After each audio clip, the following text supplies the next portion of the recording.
Time response of discrete time system.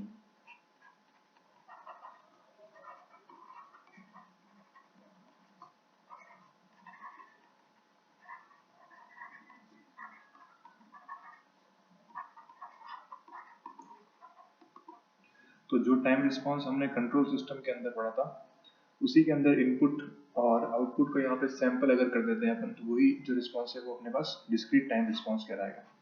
For example अपन को एक system दिया हुआ है जिसके अंदर अपन ने इनपुट RT अप्लाई किया है, ये हो जाएगा एरर सिग्नल ET।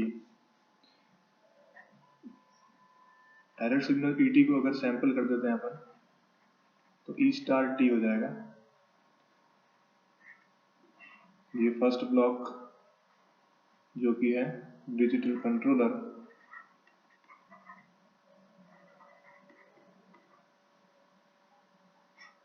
सेकंड है हमारा होल्ड। होल्ड की जगह अपने पास, होल्ड की जगह चाहे तो हम यहाँ पे 1 minus e to the power minus TS whole upon S लिख सकते हैं, ठीक है।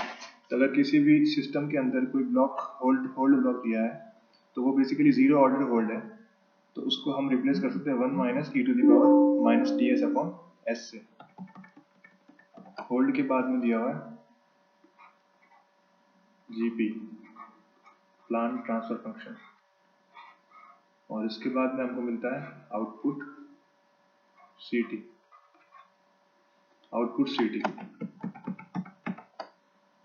और इस आउटपुट CT को अगर अपन सैंपल कर देते हैं, तो वही आउटपुट CT जो है उसको C स्टार T लिख देंगे, और फिर लेंगे हम फीडबैक।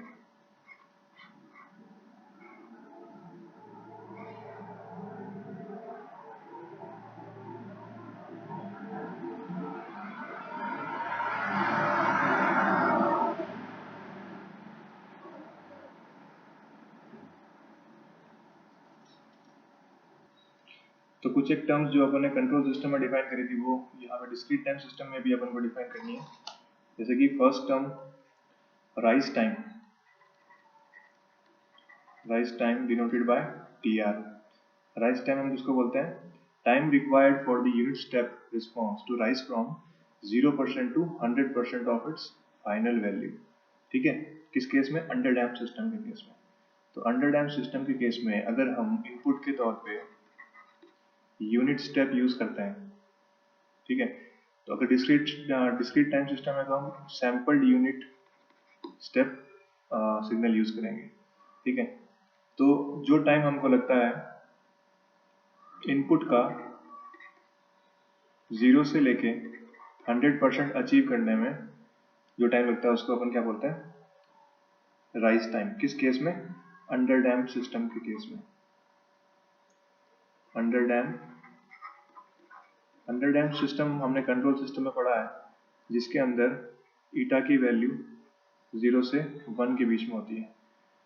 और यही राइज टाइम जो है ओवरडैम्प के केस में, ओवरडैम्प सिस्टम के केस में 10 to 90% इनपुट की 10% से लेकर 90% वैल्यू अचीव करने में जो टाइम लगता है आउटपुट को, in case of overdamp system. Overdamp system मतलब ईटा की वैल्यू ग्रेटर देन 1, तो इसको अपन राइज टाइम बोलते हैं।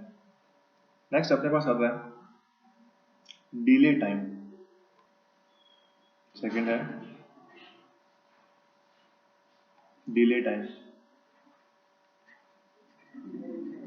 डिले टाइम सिंबॉलिकली लिखेंगे इसको TD। Delay time is basically time required for unit step response to reach 50% of its final value. For example, अगर मैं आउटपुट का रिस्पॉन्स बनाऊं, पहले अपन कंटिन्यूस की ही बात करते हैं। जैसे ये कंटिन्यूस y एक्सिस पे आउटपुट रिस्पॉन्स लिया है, x एक्सिस पे टाइम है, और ये अपना जो है इनपुट है, इसको अपन डॉटेड शो कर देते हैं। ये अपना इनपुट रिस्पॉन्स है जो कि क्या है? UT, unit step. तो एक काम करते हैं, इस यूनिट स्टेप की मैक्सिमम वैल्यू अपन a मान लेते हैं, ठीक है। तो 0 से a/2 तक, सिस्टम को 0 से a/2 तक पहुंचने में जो टाइम लगता है, सिस्टम को 0 से a/2 तक पहुंचने में जो टाइम लगता है, उस टाइम को हम बोलेंगे डिले टाइम, ठीक है। ये है अपने पास फाइनल वैल्यू कितनी, a। तो इस फाइनल वैल्यू का 50% अचीव करने में जो टाइम लगता है, तो डिले टाइम को क्या लिखेंगे हम, time required for unit step response to reach 50% of its final value, 50% of its final value। Delay time के बाद में आता है अपना peak time, which is represented by TP। तो पीक टाइम हम किसको बोलेंगे, पीक टाइम की बात करते हैं। थर्ड पॉइंट है अपना peak time TP। Peak time basically time eight which the maximum peak occurs. Peak time क्या है, टाइम एट विच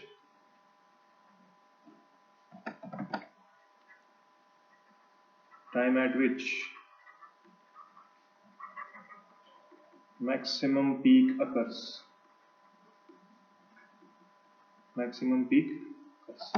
इसको क्या बोलेंगे अपन, पीक टाइम। उसके बाद में आता है अपने पास, अच्छा पीक टाइम को अगर ग्राफिकली शो करना चाहें अपन, जैसे अगर हम इसको ग्राफिकली देखते हैं, y एक्सिस पे हमने आउटपुट शो किया है और ये अपने पास स्टेडी स्टेट वैल्यू है, जो या फिर अपन कह सकते हैं जो इनपुट अप्लाई किया हुआ है, ठीक है। मैक्सिमम वैल्यू इसकी कितनी, a मान लेते हैं। और इन केस ऑफ अगर हम अंडर डैम सिस्टम लेते हैं जहाँ पे ईटा की वैल्यू 0 से 1 है, ईटा की वैल्यू 0 से 1 है, तो अंडर डैम सिस्टम के अंदर क्या होता है,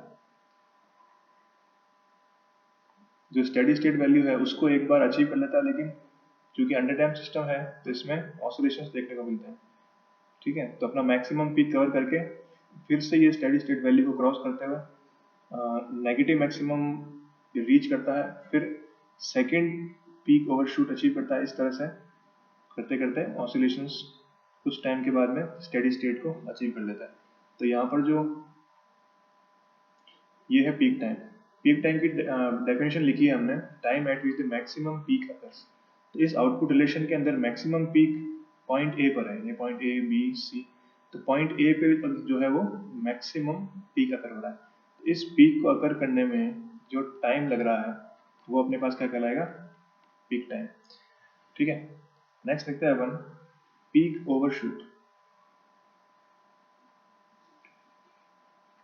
फोर्थ पॉइंट है पीक ओवरशूट, पीक ओवरशूट जिसको अपन एमपी लिखते हैं।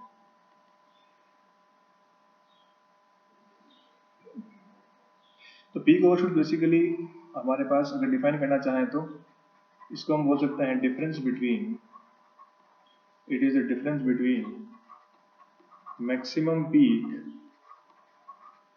peak and steady state value, steady state value of the unit step response,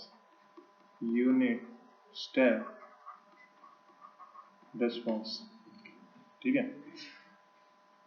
तो अगर पीक ओवरशूट की बात करें तो पीक ओवरशूट वो वैल्यू है जो हमारा सिस्टम अचीव कर रहा है। फॉर एग्जांपल ये अपना यूनिट स्टेप इनपुट है और हम बना रहे हैं आउटपुट का वेरिएशन। हमने फॉर एग्जांपल ईटा की वैल्यू 0 से 1 ली है, मतलब अंडर डैम सिस्टम लिया। तो इस केस में अपने पास जैसे कि अभी बनाया था हमने, नंबर ऑफ ऑसिलेशंस परफॉर्म करने के बाद में ये एक स्टेडी स्टेट वैल्यू को अचीव कर जाएगा।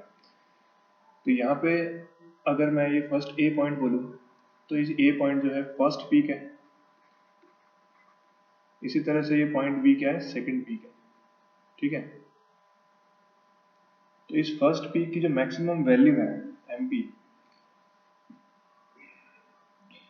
जो पॉइंट ए है वो फर्स्ट पीक कहलाएगा या फिर first peak overshoot, first peak overshoot. फिर जो पॉइंट बी है उसको क्या लिख सकते हैं अपन, second peak overshoot, second peak overshoot. इसी तरह से अगर मैं इस पॉइंट को डिफाइन करूं, जैसे ए डैश बोल दिया, इस पॉइंट को अपन ने बी डैश बोल दिया, तो ए डैश पॉइंट क्या कहलाएगा, फर्स्ट पीक अंडरशूट, और बी डैश पॉइंट क्या हो जाएगा, सेकंड पीक अंडरशूट, ठीक है। तो इस तरह से अपन पीक, ये बेसिकली पीक ओवरशूट जो है ये मैक्सिमम और मिनिमम वैल्यू जो अपना सिस्टम अचीव कर रहा है उसकी वैल्यू है, ठीक है। इसका अपने पास एक फॉर्मूला होता है कंट्रोल सिस्टम के अंदर, उस फॉर्मूले से अपन इसको डिफाइन करते हैं। For example e to the power minus pi eta upon root 1 minus eta square, और यहाँ पे अगर अपन साथ में यहाँ पे n लगा दें और n की वैल्यू पुट करते जाए 1, तो मिलेगा फर्स्ट पीक ओवरशूट, n की वैल्यू 2 पुट करेंगे तो मिलेगा second peak overshoot and so on. तो ये बेसिकली होता है अपना mp का मान, ठीक है। तो डिजिटल कंट्रोल सिस्टम के अंदर भी ये सारी टर्म्स अपन डिफाइन करते हैं। लास्ट जो बचता है अपना वो है सेटलिंग टाइम, 5th नंबर पे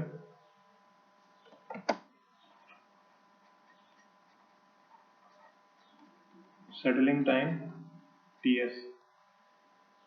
इसको अपन डिफाइन कर सकते हैं जैसे time required for unit step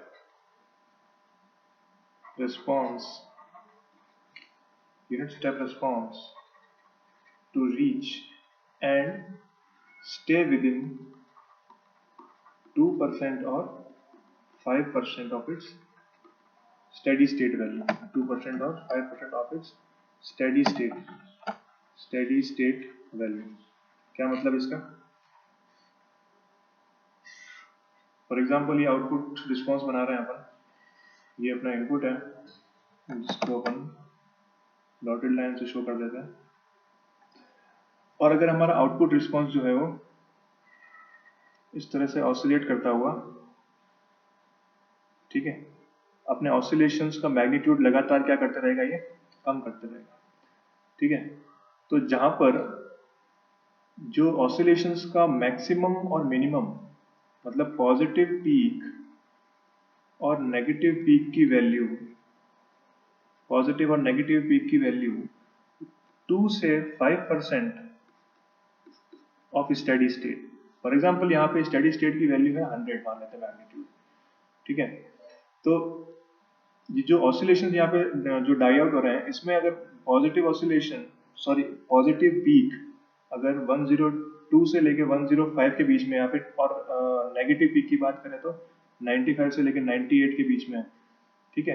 तो अगर हम इतना स्टेडी स्टेट वैल्यू अचीव कर लेते हैं, हमारा स्टेडी स्टेट वैल्यू वैसे क्या है 100, लेकिन ऑसिलेशन हो रहे हैं यहाँ पर तो बहुत ज़्यादा डिफरेंस है, यहाँ 150 मान लेते हैं, यहाँ पे अपन 70-80 मान लेते हैं, ठीक है। तो यहाँ पर तो काफ़ी ज़्यादा ऑसिलेशंस देखने को मिल रहे हैं, लेकिन एक टाइम के बाद में यही स्टेडी स्टेट और मैक्सिमम और मिनिमम वैल्यू ऑफ ऑसिलेशंस के बीच का गैप धीरे धीरे कम होता जाएगा। तो उस दौरान जब ये जो गैप है 2 से 5% से भी कम रह जाए, ठीक है, तो वहां तक के टाइम को अपन क्या बोल देते हैं, सेटलिंग टाइम। मतलब हमारा जो आउटपुट रिस्पॉन्स है वो स्टेडी स्टेट पे सेटल हो गया है, हम ऐसा मान लेते हैं। तो 2 to 5% जो है टॉलरेंस बैंड है, ठीक है। तो यहाँ इतना एरर जो है स्टेडी स्टेट में हम इग्नोर करते हैं। तो स्टार्टिंग से लेके, ठीक है, जब तक आउटपुट रिस्पॉन्स में 2 to 5% जो है टॉलरेंस आ गया, तो उस वहां तक का टाइम को अपन क्या बोलते हैं, सेटलिंग टाइम बोलते हैं। तो ये सारी चीजें अपन ने जो है कंट्रोल सिस्टम पढ़ी। अब अपन रिस्पॉन्स की बात करें तो डिजिटल कंट्रोल सिस्टम के अंदर जो रिस्पॉन्स होगा वो कंटिन्यूस तो होगा नहीं, ठीक है। फॉर एग्जाम्पल मान लेते हैं अपना इनपुट जो है वो यूनिट स्टेप दिया है और हमारा सिस्टम जो है वो कैसा है, अंडर डैम सिस्टम। तो अंडर डैम सिस्टम के केस में अगर कंटिन्यूस सिस्टम होता तो अपने पास इस तरह से ऑसिलेशंस देखने को मिलते हैं, ठीक है, इस तरह से क्या होता है, ऑसिलेशंस देखने को मिलते हैं, ठीक है। लेकिन यहाँ पे अपने पास क्या है, डिस्क्रीट टाइम सिस्टम, तो पर्टिकुलर टाइम इंटरवल पर ही अपन को क्या मिलेगा, रिस्पॉन्स देखने को मिलेगा।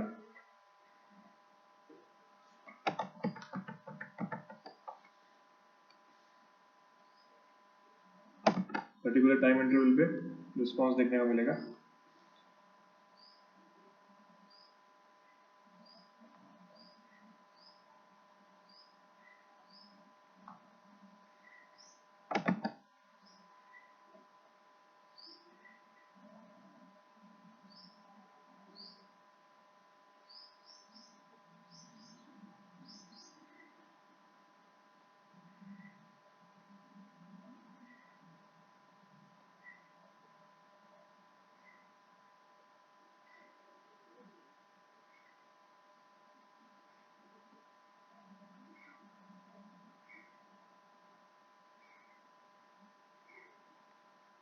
तो इस तरह से अपने पास डिस्क्रीट टाइम सिस्टम का रिस्पॉन्स देखने को मिलेगा, ठीक है। इसके बाद में अपन जो देखेंगे वो है स्टेडी स्टेट एरर, जैसा कि अपन ने कंट्रोल सिस्टम में भी देखा था, ठीक है। तो इसको पूरे को इरेज कर देते हैं, तो स्टार्ट करते हैं steady state error. Steady state error,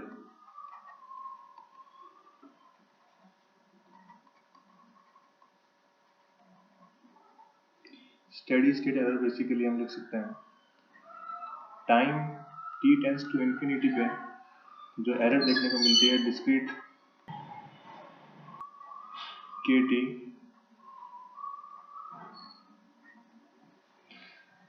block diagram फिर से बना देते हैं, rt input, summing point, error et, sample error e star t, 1 minus e to the power minus ts upon s,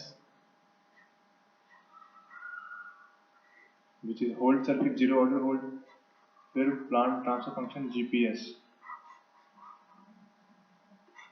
और फीडबैक hs।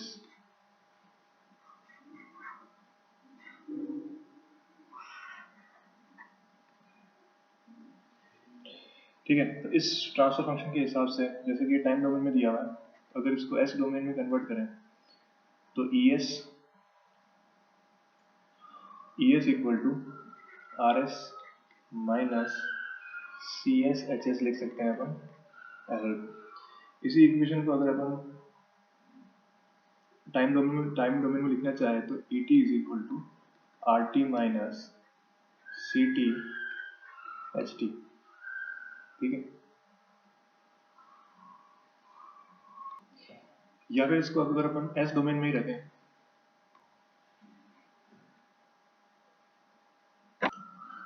इसको अगर एस डोमेन में रखें अपन, तो इस RT को हटा के यहाँ से RT ET E star T, इसकी जगह अपन एस डोमेन में लिख सकते हैं input RS, error ES, sample error E star S, यहाँ पे आउटपुट अपने पास CS और sampled output C star S, ठीक है। तो यहाँ से अपन एरर के लिए एस डोमेन में जो इक्वेशन लिख सकते हैं ES equal to RS minus CSHS। तो स्टेडी स्टेट एरर निकालने के लिए यहाँ पे अपन को डिस्क्रीट टाइम डोमेन में फाइनल वैल्यू थ्योरम का यूज करना पड़ेगा। फाइनल वैल्यू थ्योरम क्या होती है, limit x tends to infinity xn is equal to limit z tends to 1 minus z inverse into xz, ठीक है। जहाँ पे xz जो है वो z ट्रांसफॉर्म ऑफ xn, ठीक है। तो ये फाइनल वैल्यू थ्योरम अपन को याद रखनी पड़ेगी। और यहाँ पे इम्प्लीमेंट करनी पड़ेगी। तो यहाँ पे अपन स्टेडी स्टेट एरर निकाल रहे हैं ESS, जो कि अपन ने अभी डिफाइन किया था limit t tends to infinity पे e ऑफ kt। तो इसको अपन लिख सकते हैं limit z tends to 1 minus z inverse EZ, ठीक है। इसके बाद में अगर अपन सिस्टम का फॉरवर्ड लूप गेन उसकी बात करें, मतलब यहाँ पे अपने पास फॉरवर्ड पाथ के अंदर कौन कौन से फंक्शंस देखने को मिल रहे हैं। यहाँ पे फॉरवर्ड पाथ के अंदर हमको ये दोनों ब्लॉक्स देखने को मिल रहे हैं। इन दोनों ब्लॉक्स को अगर मल्टीप्लाई करेंगे तो अब उसको अपन बोल देते हैं GZ। इस पूरे पोर्शन को अपन डिफाइन कर देते हैं GZ। तो GZ इक्वल टू क्या लिखेंगे अपन, multiplication of GZ is equal to Z transform. अब क्योंकि Z डोमेन में बात कर रहे हैं तो, और यहाँ पे अपन को S डोमेन में दिया हुआ है, तो इन दोनों के मल्टीप्लीकेशन का अपन को Z ट्रांसफॉर्म करना पड़ेगा। तो यहाँ पे GZ equal to Z transform of 1 minus e to the power minus TS upon S into GP plant transfer function in S domain. तो यहाँ पे हमको क्लियरली पता है कि Z और S डोमेन में जो रिलेशन होता है, जो अपन ने मैपिंग के दौरान पढ़ा था, वो होता है Z is equal to e की पावर ST। तो यहाँ पे e की पावर माइनस ST दिया हुआ है, तो इसको अपन बाहर निकाल सकते हैं और इसका Z ट्रांसफॉर्म हो जाएगा 1 माइनस Z इनवर्स। तो यहाँ से 1 माइनस Z इनवर्स बाहर निकल जाएगा और Z transform of GPS upon S बच जाएगा। तो GZ की वैल्यू कितनी आ जाएगी यहाँ से, 1 minus Z inverse Z transform of GPS upon S। तो यहाँ से GZ की वैल्यू आ गई 1 minus Z inverse Z transform of GPS upon S। तो अब अगर यही ब्लॉक डायग्राम जो कि अभी S डोमेन में बनाया है, इसी को अगर अपन Z डोमेन में बनाए, तो उस केस में जो इनपुट अपन ने RS लिया,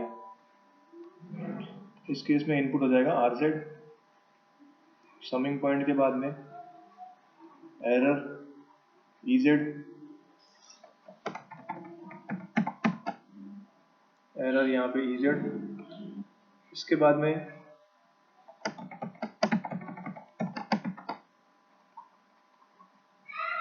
में अपने पास दो ब्लॉक्स थे, जो कि फर्स्ट था zero order hold and second था अपने पास, सेकंड जो ब्लॉक था वो प्लांट ट्रांसफर फंक्शन। तो जीरो ऑर्डर होल्ड और प्लांट ट्रांसफर फंक्शन को दोनों को अपन ने मल्टीप्लाई करके जो ब्लॉक पाया वो था Z डोमेन के अंदर GZ, और GZ की वैल्यू अपने पास आई थी 1 minus Z inverse Z transform of GPS upon S। तो इसी नए ब्लॉक डायग्राम के अंदर यहाँ पे लिख सकते हैं अपन 1 minus Z inverse into Z transform of GPS upon S।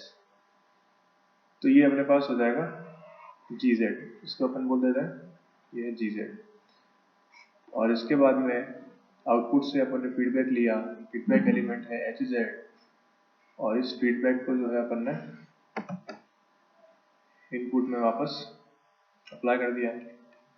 तो यहाँ से अगर अपन EZ की वैल्यू लिखना चाहें, ठीक है, तो यहाँ से जो EZ अपन को मिल रहा है वो बेसिकली क्या है, RZ माइनस फीडबैक। अब फीडबैक के अंदर जो अपना आउटपुट है वो किस पर डिपेंडेंट है, CZ की वैल्यू की बात करें तो वो सिग्नल इनटू ट्रांसफर ब्लॉक। तो CZ को अपन क्या लिख सकते हैं, GZ इंटू EZ। और यहाँ से जो फीडबैक एलिमेंट जो है वो यहाँ मल्टीप्लाई कर देते हैं, तो EZ इज इक्वल टू लिख सकते हैं अपन RZ minus CZ into HZ, और CZ की वैल्यू लिख सकते हैं GZ EZ इंटू HZ, ठीक है। अब RZ minus GZ HZ EZ। अब यहाँ पे अगर GZ की बात करें तो क्या है, बेसिकली G स्टार S है, और अगर HZ की बात करें तो वो क्या है, H स्टार S। तो G star S multiplied by H star S को हम लिख सकते हैं GH स्टार S, जो कि अपन जी एच जेड के बराबर भी लिख सकते हैं इसको। ये प्रॉपर्टीज अपन ने सारी पढ़ी हुई। तो यहाँ से अपन R Z minus G H Z into E Z किसकी वैल्यू आ जाएगी, एरर ई जेड की। इसके बाद अगर यहाँ से ई जेड की वैल्यू फाइंड आउट करते हैं तो जी एच जेड ई जेड इस टर्म पूरी टर्म को अगर अपन यहाँ शिफ्ट करते हैं, ठीक है, और उसमें से अगर ई जेड को कॉमन निकाल लेते हैं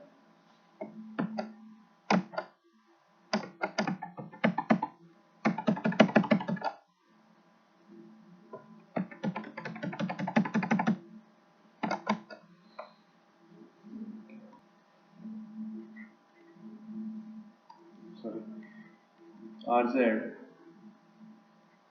minus G H Z E Z equal to, यहाँ से ई जेड कॉमन निकाल लेते हैं तो यहाँ बचेगा 1, यहाँ बचेगा plus G H Z is equal to R Z, और ई जेड की वैल्यू कितनी आ जाएगी, R Z upon 1 plus G H Z, ठीक है, R Z upon 1 plus G H Z. इसके बाद में हमको फाइनल वैल्यू थ्योरम यूज करनी है। हमने पढ़ा था final value theorem. Final value theorem for discrete time system होता है limit for T tends to infinity E K T की बात कर रहे हैं।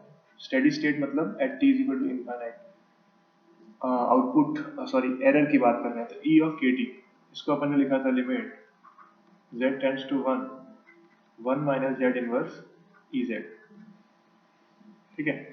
फाइनल वैल्यू थ्योरम के हिसाब से अपन ने ये इक्वेशन लिखी। अब ई जेड की वैल्यू हमारे पास आ चुकी है, तो यहाँ से अपने पास फॉर्मूला बनता है steady state error for discrete time system limit z tends to 1 minus e to the 1 minus Z inverse into E Z की value R Z upon 1 plus G H Z. तो ये जो फॉर्मूला अपन ने last में derive किया है, ये formula basically हो जाएगा अपना किसके लिए, स्टेडी स्टेट एरर के लिए। तो इस फॉर्मूले की हेल्प से अपन किसी भी सिस्टम का, किसी भी टाइप के सिस्टम का अपन स्टेडी स्टेट एरर निकाल सकते हैं।